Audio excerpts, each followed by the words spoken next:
So, hello Hazik, once again a very good morning to you. Welcome back to our maths class जिसमें हम लोग पढ़ रहे हैं अपना चैप्टर मेंसुरेशन। यस, मैं तुम्हारा टीचर हूँ। बाल चले गए हैं लेकिन पहचान में आ रहा हूँ। ठीक है, तो भाई साहब मेंसुरेशन में बहुत ही ज़्यादा दिक्कत तुमको लग रही है और दिक्कत इस वजह से है क्योंकि कंसंट्रेट होकर के वीडियो नहीं देखी जा रही है। अभी भी तुम पेरीमीटर और एरिया में बड़ा ही कंफ्यूज हो कि what is perimeter and what is area.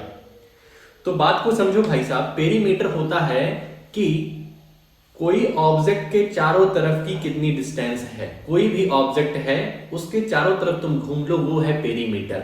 ठीक है, जैसे इस मोबाइल के पेरीमीटर की बात करें तो यहां से लेकर के यहां तक ऐसे ऐसे चलने को पेरीमीटर बोलते हैं।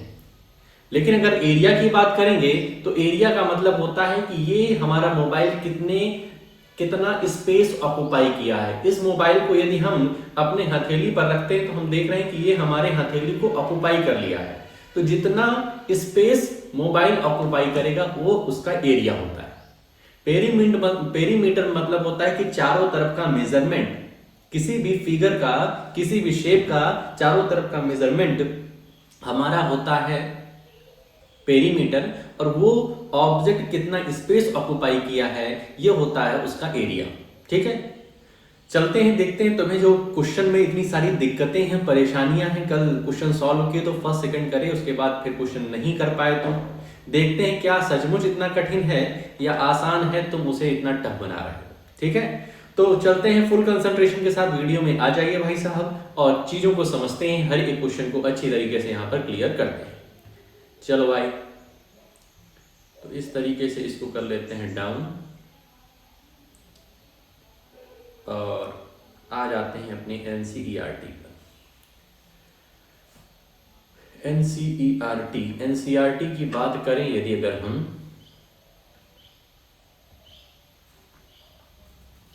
तो यहां पर दो फॉर्मूले हमको पता होने चाहिए।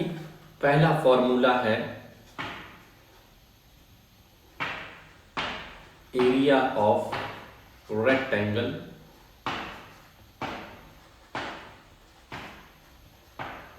जो कि है लेंथ मल्टीप्लाइड बाई ब्रेड्थ। ठीक है, अब यहां तुम अगर 2 multiplied by length plus breadth बोल दोगे तब बहुत ही गलत बात है। ये तुम्हारे पेरीमीटर ऑफ रेक्टेंगल का फॉर्मूला है। एरिया ऑफ रेक्टेंगल का फॉर्मूला लेंथ इंटू ब्रेड्थ होता है। एरिया ऑफ स्क्वायर की बात करें, एरिया ऑफ स्क्वायर की बात करें तो वो होता है side multiplied by side, side multiplied by side. यही दो फॉर्मूले का यूज करके पूरी की पूरी एक्सरसाइज है अपनी। लेकिन भाई साहब दिक्कत इतनी है कि क्या ही बताया जाए। यहां पर फर्स्ट सेकंड क्वेश्चन तुम सॉल्व कर लिए। फर्स्ट में क्या दिया था, find the area of the rectangle whose sides are.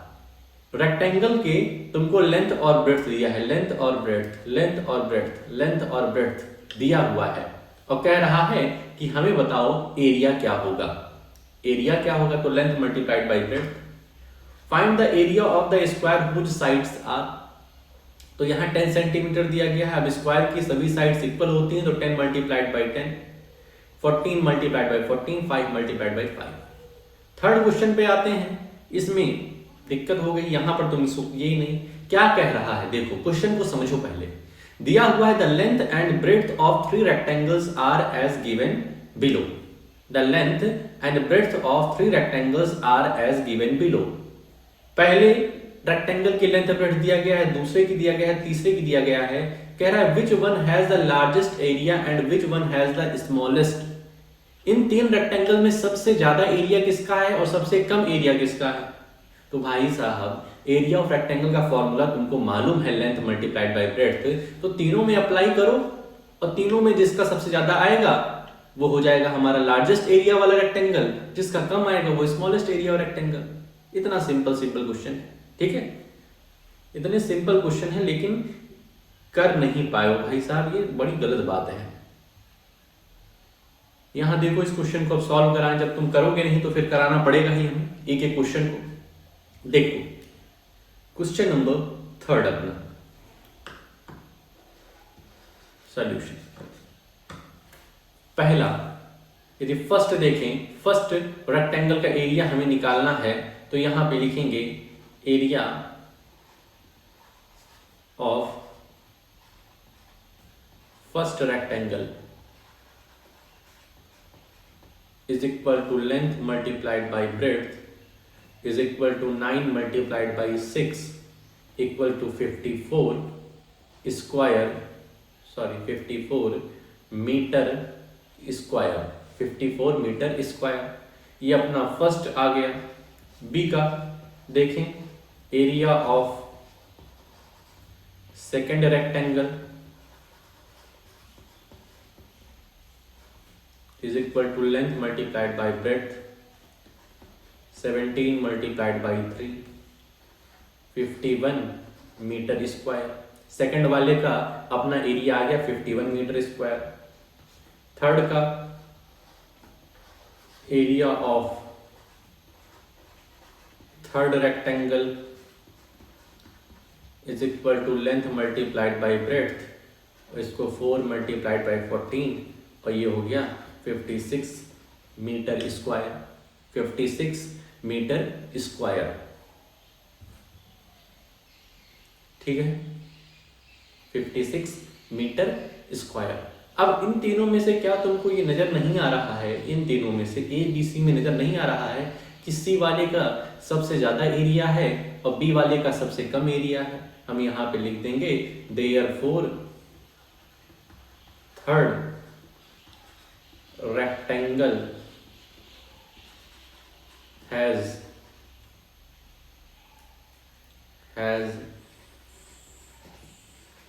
largest area and second rectangle has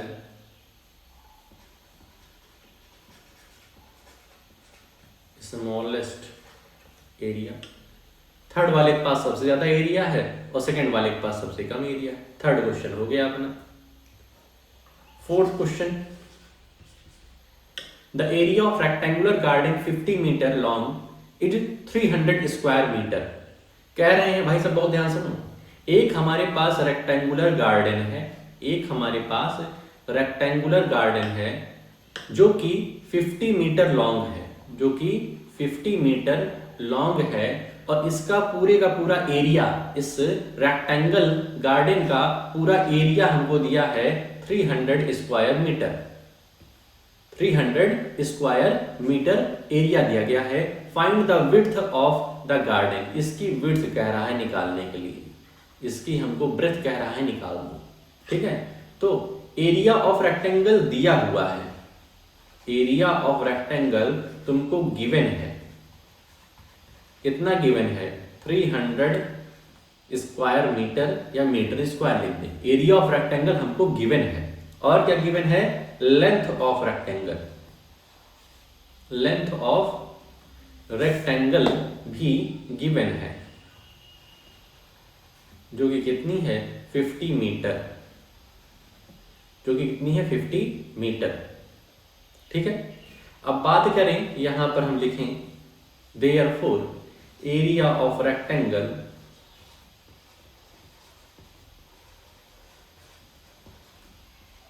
is equal to length multiplied by breadth, length multiplied by breadth. ठीक है, अब एरिया ऑफ रेक्टेंगल दिया है 300, एरिया ऑफ रेक्टेंगल कितना दिया? 300 metre square. Length की जगह हम लोग 50 पुट कर सकते हैं, multiplied by breadth, multiplied by breadth. ठीक है, देयरफॉर अब 50 को हम इधर बुलाएंगे, ट्रांसपोज करेंगे तो ये अपना हो जाएगा 300 अपॉन 50। इधर मीटर स्क्वायर है, ये मीटर है अपना।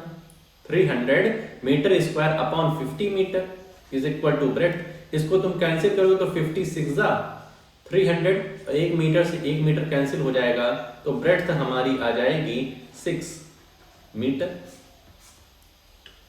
ब्रेड्थ हमारी क्या आ जाएगी? 6 मीटर। हो गया आंसर।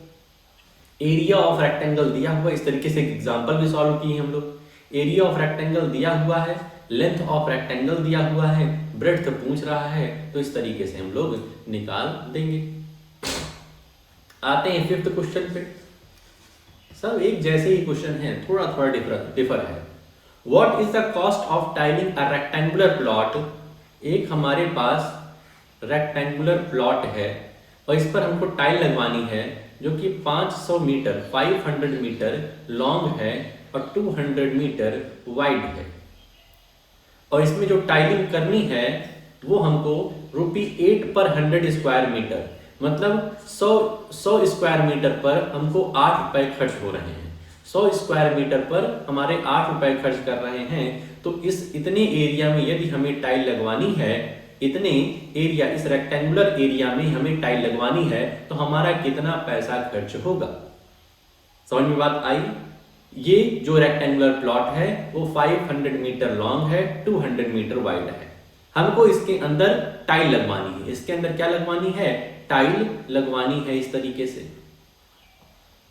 ठीक है। तो टाइल जो लगती है वो हमारे एरिया पे लगती है ना, सरफेस पे लगती है। तो यहां पे सबसे पहले हमें इस जो रेक्टेंगुलर गार्डन दिया है, रेक्टेंगुलर प्लॉट दिया है, इसका निकालना पड़ेगा एरिया। इससे क्या निकालना पड़ेगा? एरिया। और उसके बाद जो एरिया आएगा वो 8 से हम उसका मल्टीप्लिकेशन कुछ करेंगे। देखो सबसे पहले area of rectangular plot, area of rectangular plot is equal to length multiplied by breadth. Length दिया है 500 मीटर और ब्रेड्थ दिया है 200 मीटर। इसको तुम सॉल्व करोगे तो तुम्हारा आ जाएगा 10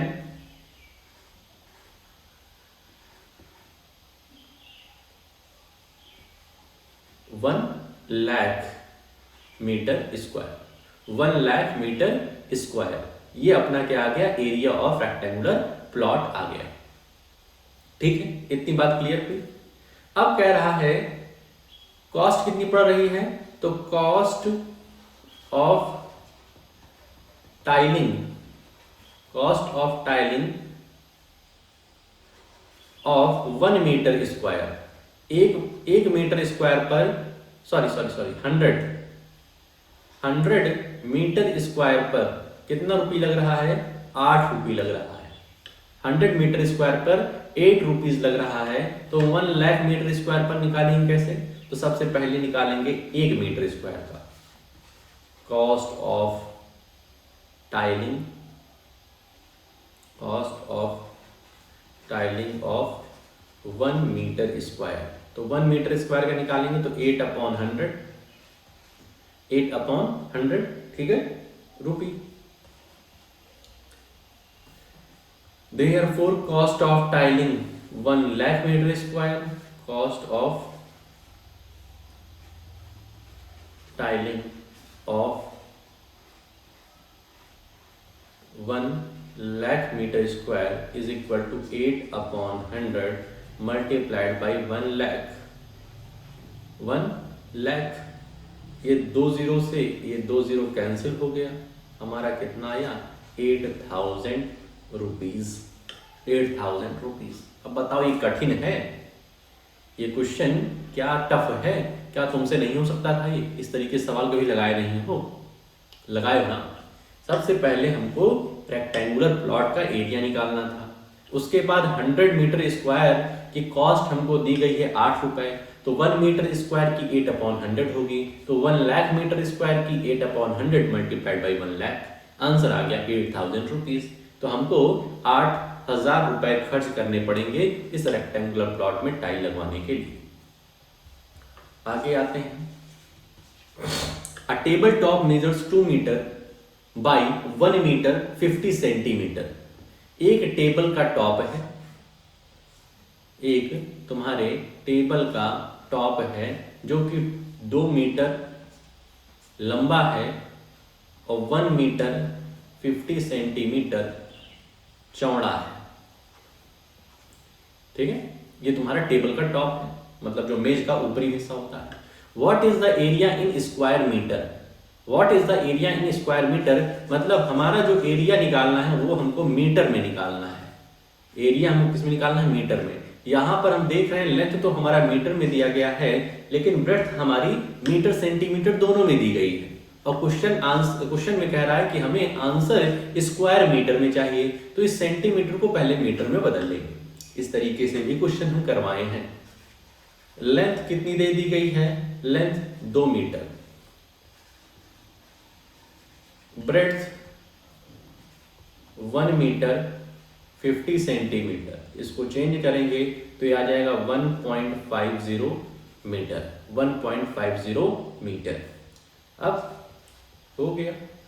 एरिया ऑफ ये रेक्टेंगल है, टॉप जो टेबल का टॉप होता है वो किस तरीके से होता है?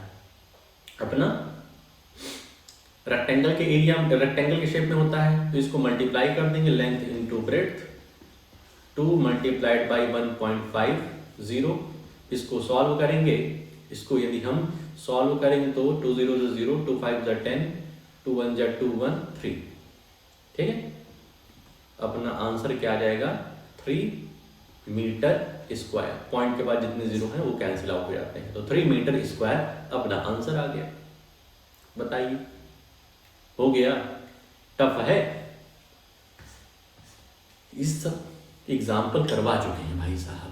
अब ये जो क्वेश्चन नंबर 7 है, इस तरीके से भी एक क्वेश्चन करवाया है हमने एग्जाम्पल में। कह रहा है एक रूम है जो कि 4 मीटर लॉन्ग है और 3 मीटर 50 सेंटीमीटर वाइड है। एक तुम्हारा रूम है 4 मीटर लॉन्ग है और 3 मीटर 50 सेंटीमीटर वाइड है। ठीक है, ये अपना क्या है? एक रेक्टेंगल है, एक रूम है जो कि रेक्टेंगल के शेप का है, वो 4 मीटर लॉन्ग है और 3 मीटर 50 सेंटीमीटर वाइड है। कह रहा है how many square metres of carpet is needed to cover the floor of the room. How many square metres of carpet is needed to cover the floor of the room. इसमें हमको carpet बिछवानी है, इसमें हमको क्या करनी है? Carpet बिछवानी है। ध्यान रखना, जब फेंसिंग के लिए कहे कि हमको इस रेक्टेंगुलर रूम की फेंसिंग करनी है, मतलब चारों तरफ घूमना है, तब तो पेरीमीटर है वो। लेकिन अगर कहे कि इस रेक्टेंगुलर गार्डन में हमको फूल पौधे लगवाने हैं, रेक्टेंगुलर गार्डन के बीचों मतलब हर तरफ जितनी ये फील्ड है सब में क्या करना है? फूल पौधे लगवाने हैं या फिर कारपेट बिछवानी है, ठीक है, तब समझ लेना कि ये क्या बात कर रहा है? एरिया की बात कर रहा है। अब एरिया का आंसर हमको लाना है किसमें? स्क्वायर मीटर में लाना है। इसका मतलब कि हमको चेंज करना पड़ेगा, जो 50 सेंटीमीटर दिया गया है इसको भी मीटर बनाना पड़ेगा। क्वेश्चन को समझे कि नहीं समझे? एक रूम है जो कि 4 मीटर लॉन्ग है, 3 मीटर 50 सेंटीमीटर वाइड है। इसमें काम क्या करवाना है? इसमें कारपेट बिछवानी है। अब कारपेट कितनी बिछवाएंगे? कारपेट हम कितनी बिछवाएंगे ये हमको निकालना है।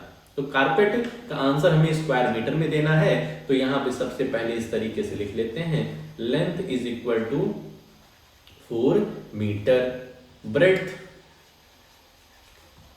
Is equal to 3 metre 50 centimetre, और इसको सॉल्व करेंगे तो आ जाएगा 3.50 मीटर। बस एरिया ऑफ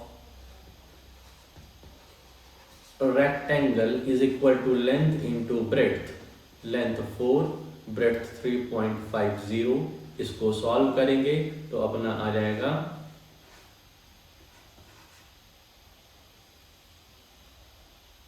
14 मीटर स्क्वायर। कितनी कारपेट चाहिए? Therefore we need 14 metre square of carpet to cover the floor of the room. हमको कितना चाहिए? 14 मीटर स्क्वायर चाहिए कारपेट का, जो कि हमारे फ्लोर को कवर कर सके। ठीक है, बात समझ रहे हैं बात को आप? लेंथ दिया है, ब्रेड्थ दिया है, एरिया निकालना है, तो 14 मीटर स्क्वायर आ गया है। तो हमको कारपेट चाहिए 14 मीटर स्क्वायर की, अपने इसको कवर करने के लिए, अपने इस रेक्टेंगुलर रूम को कवर करने के लिए। Question number 8, a floor is 5 metre long and 4 metre wide. एक फ्लोर है, 5 मीटर लॉन्ग है और 4 मीटर वाइड है। A square carpet of side 3 metre is laid on the floor। अब कह रहे हैं 3 मीटर के A square carpet of side 3 metre is laid on the floor। ये एक रेक्टेंगुलर फ्लोर है अपने पास, ठीक है। इसमें कह रहे हैं कि इसमें हम 3 मीटर की एक स्क्वायर कारपेट हम यहां पर बिछा रहे हैं, ठीक है। Find the area of the floor that is not carpeted. Find the area of the floor that is not carpeted.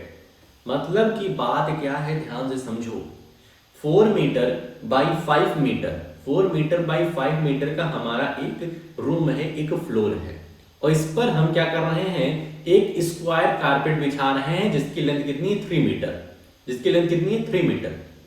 कह रहे हैं कि यदि हम 3 मीटर की स्क्वायर कारपेट इस पर बिछा रहे हैं, इस पर बिछा रहे हैं, तो इस तरीके से 3 मीटर होगा। 3 metre by 3 metre, 3 metre by 3 metre, 3 metre by 3 metre. तो कह रहे हैं इस तरीके से अगर हम बिछा रहे हैं तो हम बताना है हमें कि कितना एरिया हमारे फ्लोर का बिना कारपेट के होगा, बिना कारपेट के होगा। तो दोनों का एरिया हम लोग निकाल लेते हैं। सबसे पहले निकालते हैं area of the floor. Area of the floor equals to length into breadth. Length into breadth क्यों हुआ, क्योंकि रेक्टेंगल के शेप का है, तो 5 मल्टीप्लाइड बाई 4 तो हमारा आ जाएगा 20 मीटर स्क्वायर। ये हमारे पूरे के पूरे फ्लोर का एरिया है। अब हम निकाल लेंगे area of the carpet. Area of the carpet, तो एरिया जो है कारपेट जो है हमारा स्क्वायर है, वो क्या है, स्क्वायर कारपेट है। स्क्वायर कारपेट मतलब side multiplied by side equals to 3 multiplied by 3 equals to 9 metre square, equals to 9 metre square. मतलब 20 मीटर स्क्वायर का हमारा पूरा का पूरा फ्लोर है, उस पे 9 मीटर स्क्वायर की कारपेट बिछी हुई है। अब तुम बताओ कि कितना एरिया है फ्लोर का जिस पर कारपेट नहीं डला हुआ है। तो सिंपल बता दे रहे हो, 20 मीटर स्क्वायर पूरे का एरिया है, 9 मीटर स्क्वायर में कारपेट बिछी हुई है, तो 11 मीटर स्क्वायर में क्या है, तुम्हारी कारपेट नहीं बिछी हुई है। Therefore area of the floor that is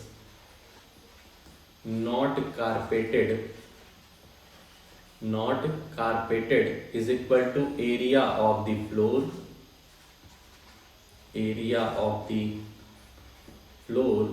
minus area of carpet। तो area of floor 20 minus area of carpet 9, तो आ गया 11 मीटर स्क्वायर। ये हमारा फ्लोर का वो एरिया है जिस पर कारपेट नहीं बिछा हुआ है। ठीक है, बात को आप समझ गए। 9th question, 5 square flower beds each of side 1 metre are dug on a piece of land 5 metre long and 4 metre wide. मतलब 5 स्क्वायर फ्लावर बेड जिसकी 1 मीटर, एक तरफ की साइड 1 मीटर है तो दूसरी तरफ की 1 मीटर ही होगी क्योंकि स्क्वायर है। और ये कहां पर डग किए गए हैं, कहां से निकाले गए हैं, तो ये हमारे निकाले गए हैं एक रेक्टेंगुलर पीस ऑफ लैंड से जिसकी लेंथ कितनी है, 5 मीटर लेंथ है और 4 मीटर वाइड है। और इसमें से 5 ठो, इसमें से कितने ठो, 5, मान लो ये 1 2 3 4 5 ठो स्क्वायर फ्लावर बेड जिनकी लेंथ कितनी है 1 और ब्रेड्थ भी 1 है। भाई स्क्वायर है, ठीक है, मतलब इनकी लेंथ और ब्रेड्थ कितनी है, 1 है। ये क्या कर लिए, निकाल लिए गए हैं। तो कह रहा है क्वेश्चन में कि हमको ये बताना है कि कितना हमारे इस लैंड का एरिया बचा हुआ है, इस लैंड का हमारा कितना एरिया बचा हुआ है। बात को समझ रहे हो? ये हमारा क्या हुआ है, एक लैंड दिया गया है 5 मीटर लॉन्ग और 4 मीटर वाइड, 4 मीटर ब्रेड्थ दी गई है। इसमें से कह रहे हैं कि 5 स्क्वायर फ्लावर बेड्स निकाल लिए गए हैं। 5 स्क्वायर फ्लावर बेड्स डग करके निकाल लिए गए हैं। ठीक है, खोद करके इतना एरिया ऑफ लैंड निकाल लिया गया है। तो कह रहे हैं रिमेनिंग एरिया कितना है, रिमेनिंग एरिया कितना है। तो ये 5 फ्लावर बेड का एरिया निकाल लें और इस पूरे लैंड का एरिया निकाल लें, दोनों को माइनस कर देंगे, आंसर मिल जाएगा।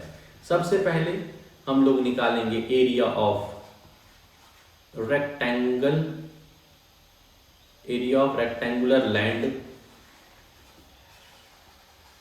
is equal to length multiplied by breadth equals to 5 multiplied by 4 equals to 20 metre square. ठीक है, एरिया ऑफ फ्लावर बेड,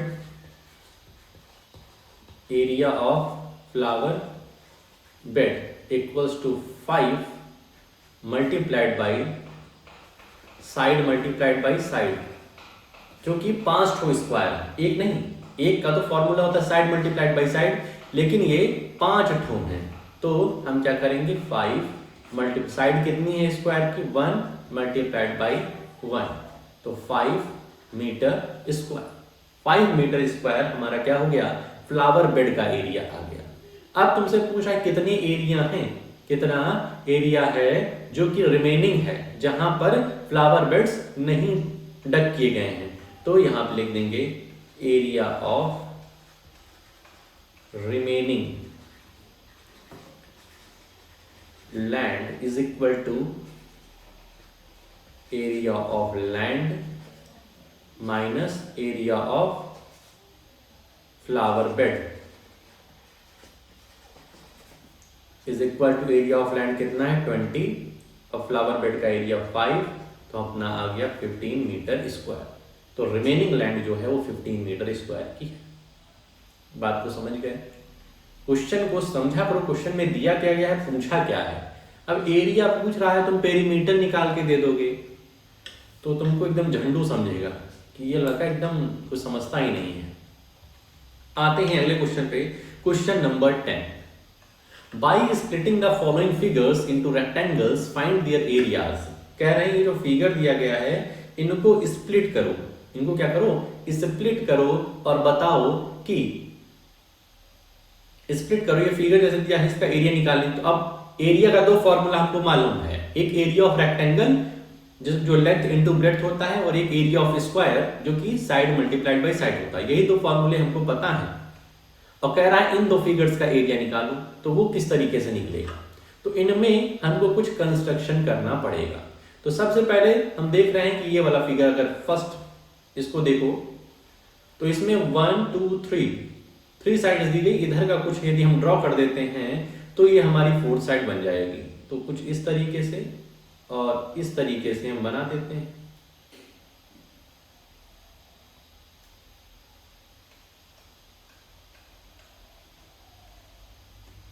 ठीक है, इस तरीके से हम बना दिए। तो ये अपना अब कुछ फिगर जैसा दिखाई दे रहा है ना, कुछ फिगर ये वाला दिखाई दे रहा है फर्स्ट वाला।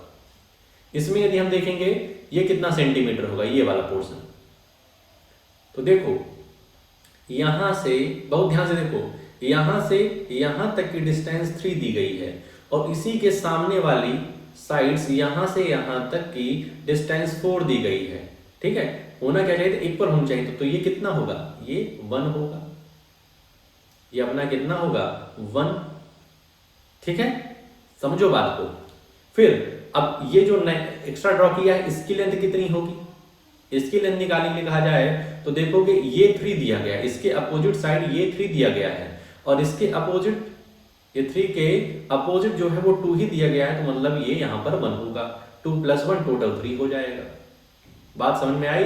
तो ये जो फर्स्ट रेक्टेंगल मिला, फर्स्ट रेक्टेंगल कुछ इस तरीके से मिला, ये 3 है, ये 4 है, ये 3 है, सॉरी ये 3 है, ये 4 है, ये भी 4 है और ये 3 है। टोटल हम देखेंगे इस रेक्टेंगल का, तो ये वाला जो साइड्स है, ये वाला जो साइड है ये कितना हो गया 4 हो गया, इसके सामने 4, ये ऊपर 3, ये ऊपर 3, तो लेंथ मल्टीप्लाइड बाई ब्रेड्थ। ठीक है, अब इसको अच्छे से करोगे तुम, लेंथ मल्टीप्लाइड बाई ब्रेड्थ करेंगे तो ये अपना क्या हो जाएगा 4 multiplied by 3, 4 multiplied by 3 is equal to 12 centimetre square. इस वाले का निकाल लिए। अब कुछ और कंस्ट्रक्शन करें, यहां से इसको जोड़ देते हैं। ठीक है, ये वाले का अपना निकल गया। इस वाले को देखेंगे तो अगर ये अपना 1 है, ठीक है, एक मिनट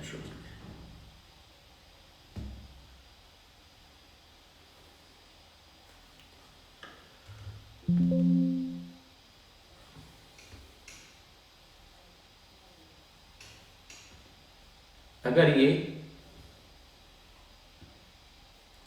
अगर ये अपना 1 है, ये वाला, तो ये भी 1 ही होगा।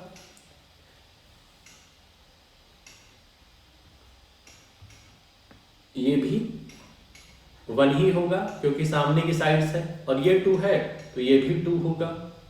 अगर ये 2 है तो ये भी 2 होगा। मतलब ये जो रेक्टेंगल है इसमें एक साइड हमको लेंथ दिख रही है 2 की और ब्रेड्थ दिख रहा है 1 का, तो मतलब इस वाले का एरिया कितना हो जाएगा 2 multiplied by 1 equals to 2 centimetre square.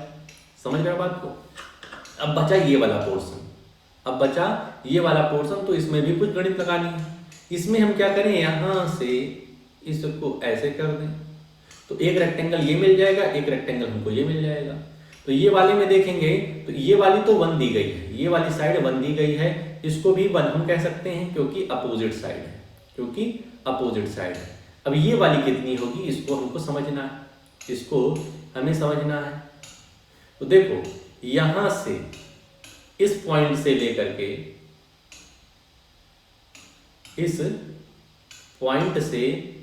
के यहां तक की, इस पॉइंट से लेकर के यहां तक की डिस्टेंस कितनी दी गई है 4 दी गई है ना। और यहां से यहां तक की डिस्टेंस, यहां से यहां तक की डिस्टेंस कितनी दी गई है, सॉरी यहां से यहां तक की, सब मिट गया भाई साहब।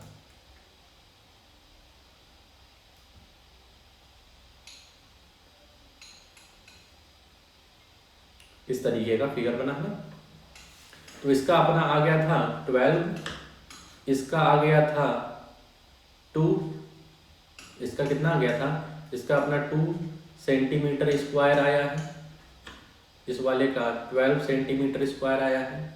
अब इस वाले का देख रहे हैं यदि हम, तो देख रहे हैं यहां से यहां तक की डिस्टेंस, 3 दी गई है, ठीक, और ये अपना 1 है। बहुत ध्यान से देखिए, ये अपना 1 है, मतलब यहां से इतना अपना 2 होगा, इतना यहां से लेकर के यहां तक 2 होगा ना। इसको ध्यान समझो, यहां से यहां तक 2 होगा। कैसे 2 होगा, देखो टोटल 3 है, तो इतना सिर्फ 1 है, तो इतना रिमेनिंग पार्ट तो अपना 2 ही होगा ना। बहुत ध्यान समझिए, यहाँ पर चीजों को समझिए। ये वाला रेक्टेंगल थोड़ा सा टफ हो गया यहाँ पे, ठीक है। ये अपना 1 है, तो हमको यहाँ से यहाँ तक की डिस्टेंस देखनी है। यहाँ से यहाँ तक की डिस्टेंस कितनी है, 2 ही तो होगी। टोटल 3 है और 1 निकल गया तो 2 बचा। अब देखो 2, इस वाले में देखो यहाँ से लेकर के यहाँ तक, from this point two this 4 है, ठीक है, और इसके आधे में पहुंच गया 2, तो ये कितना बचेगा, यहाँ पे 2 ही तो आएगा। ये पूरा का पूरा 4, आधे तक की हमने निकाला है 2, तो ये वाला 2, मतलब कि इस वाले का भी हमारा 2 सेंटीमीटर स्क्वायर हो जाएगा।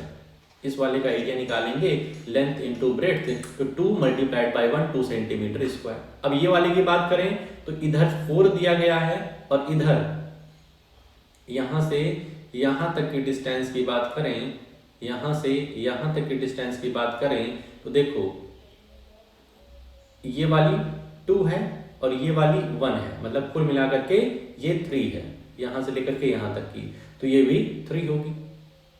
समझ रहे हो बात को? तो ये कितना हो जाएगा 12 सेंटीमीटर स्क्वायर। समझे बात को? पहले वाले का हम कुछ कंस्ट्रक्शन किए तो इसका 12 आया, दूसरे वाले कंस्ट्रक्शन किए इसका 2 आया, तीसरे वाले का इसका 2 आया, और चौथे वाले का किए तो 12 सेंटीमीटर इसका आ गया। समझ में आ गया? कंस्ट्रक्शन करके 4 रेक्टेंगल हम लोगों ने बनाया, और 4 रेक्टेंगल का यदि टोटल करें तो 12 + 12 + 2 + 2, ठीक है। तो ये अपना आंसर कितना आ जाएगा 28 सेंटीमीटर स्क्वायर, ठीक है। इसमें देखो ये वाले में किसी तरीके से करना है, एक इस तरीके से बना दो, एक इस तरीके से बना दो, और ये अपना 3 रेक्टेंगल बन गया। देखो ये 3 साइड है, ये 1 होगी क्योंकि अपोजिट, और इधर भी 3 होगी, तो ये इतना, इसका आंसर हो जाएगा 3 सेंटीमीटर स्क्वायर इस वाले रेक्टेंगल का। इस वाले की बात करें, इस वाले की बात करें तो इधर भी 3 होगा, 3 सेंटीमीटर स्क्वायर। इस वाले रेक्टेंगल की बात करें तो यहां से लेकर के यहां तक की जो डिस्टेंस है अपनी 3 है, ठीक है। यहां से यहां तक की डिस्टेंस 3 दी गई है, 3 सेंटीमीटर, ठीक। और ये हमारा 1 1 है, टोटल 5 है, टोटल ये 5 से कितना नहीं है, ये टोटल 5 है, तो ये कितना हो जाएगा, ये वाली 3 हो जाएगी, ये 3, ये 3, ठीक है। और इधर अपना हो जाएगा 3 1, ये वाला अपना हो जाएगा 1, ठीक है। कैसे 1 हो जाएगा? क्योंकि देखो भाई बहुत ध्यान से नहीं दिख रहा तुम, यहां से यहां तक की डिस्टेंस 2 दी गई है ना, ये देखो लिखा हुआ है 2, टोटल 3 है, जो वर्टिकल लाइन है वो 3 है, और ये 2 है, तो ये अपनी 1 ही तो होगी, तो इसका आंसर अपना हो जाएगा, इसका भी 3 हो जाएगा। तो 3 + 3 सेंटीमीटर स्क्वायर + 3 सेंटीमीटर स्क्वायर, तो ये हो जाएगा 9 सेंटीमीटर स्क्वायर, ठीक। अब इसी तरीके से तुमको इसमें लिखना पड़ेगा area of first rectangle, area of second rectangle, area of third rectangle, ठीक है। इसको करना 11th में भी इसी तरीके से हमको करना है। इसमें भी हमें कुछ शेप ड्रॉ करना पड़ेगा, जैसे ये वाले में देखेंगे तो इस तरीके से कर दो, ये वाले में करो तो ये वाले में इस तरीके से स्क्वायर बना दो, ये वाले में स्क्वायर बना दो, इस तरीके से ऐसे कर दिए। अब ये 4-5 तो स्क्वायर बन गए। इसमें करोगे तो कुछ इस तरीके से कर दो, तो एक रेक्टेंगल ये, एक रेक्टेंगल ये, दोनों का एरिया निकाल दो, फॉर्मूला लेंथ इनटू ब्रेड्थ, ठीक है। तो इस तरीके से अब एक क्वेश्चन इसके बाद ये वाला क्वेश्चन प्लस 12 क्वेश्चन तुम्हारे पास है होमवर्क के लिए, उसको कर लेना। तो दैट्स ऑल फॉर टुडे। ये तुम्हारा है बहुत ही सुंदर सा प्यारा सा फेस, ठीक है। क्वेश्चन इतने आसान थे लेकिन भाई साहब तुमने मारे कि इसको टफ बना दिया। चलिए ठीक है, कोई बात नहीं, होता है कभी कभी माइंड जो है कंसंट्रेट नहीं कर पाता है। तो आई होप अब क्लियर हो गया होगा, अब कोई दिक्कत परेशानी नहीं होगी। अगर कोई दिक्कत परेशानी होती है तो शाम की क्लास में जरूर पूछ लो। आज इस चैप्टर को दाइंड करते हैं, आज के बाद इस चैप्टर में फिर कोई दिक्कत परेशानी ना हो, ठीक है। जो भी दिक्कत हो शाम को पूछ लेना। तो आज के लिए अपनी इस वीडियो में हम लोग इतना ही रखते हैं, मिलते हैं नेक्स्ट वीडियो में। ओके।